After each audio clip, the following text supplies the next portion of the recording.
Hello, Dr Hayley Stainton here from tourismteacher.com, and today I am here to teach you all about the different types of travel. Let's do it.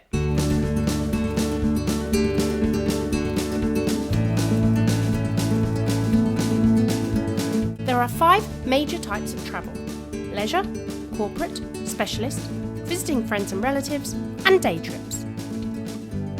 Leisure travel refers to travel that is undertaken for the purpose of pleasure, enjoyment, relaxation, or special interests. Short breaks are especially popular in areas that are well connected, such as Europe. Cities have lots to offer, such as entertainment options, eating out, shows, events, that sort of thing, as well as a range of tourist attractions and business tourism opportunities. Countryside breaks enable people to enjoy the fresh air and to enjoy the great outdoors. There are many things to do on a countryside break, from hiking to rock climbing to mountain biking. It is a tradition for brides and grooms to celebrate their forthcoming marriage with a stag party or hen party. There are many destinations that are popular for this. Most of them have a substantial nightlife scene, and there are different types of holidays that constitute leisure tourism. This ranges from beach holidays to volunteer tourism trips to cruises. And many people who travel for leisure are doing so to spectate or to be involved in a major event. Events come in all shapes and sizes, ranging from weddings to sports tournaments to concerts. One of the most important, but often forgotten about, types of travel is corporate travel.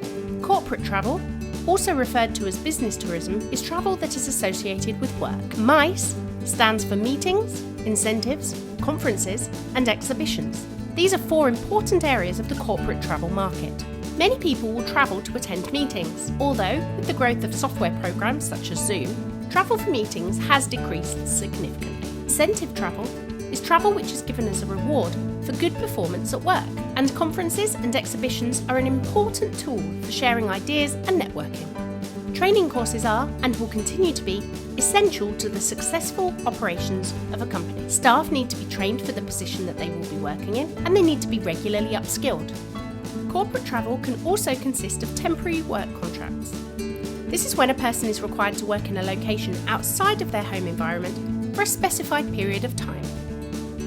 Specialist travel, often referred to as special interest tourism, is a form of niche tourism. Specialist tourism is often linked to a personal hobby, sport, or interest. It may also be a type of travel that meets a specific need of a particular type of tourist. Some popular types of tourism include adventure tourism, health tourism, educational tourism, cultural tourism, gap year travel, and sustainable tourism.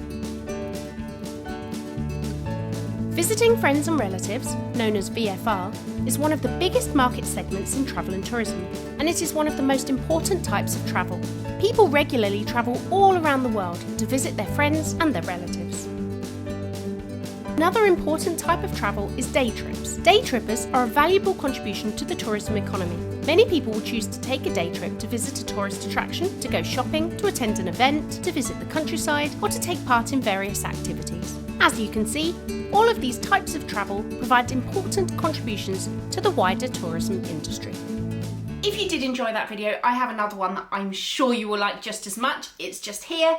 This one's all about the different types of tourism, and believe it or not, there are more than 150. So this is a great video. It's educational, but it also gives you loads of travel inspiration. So do head on over and check that one out. And if you like this video, don't forget to give it a like too.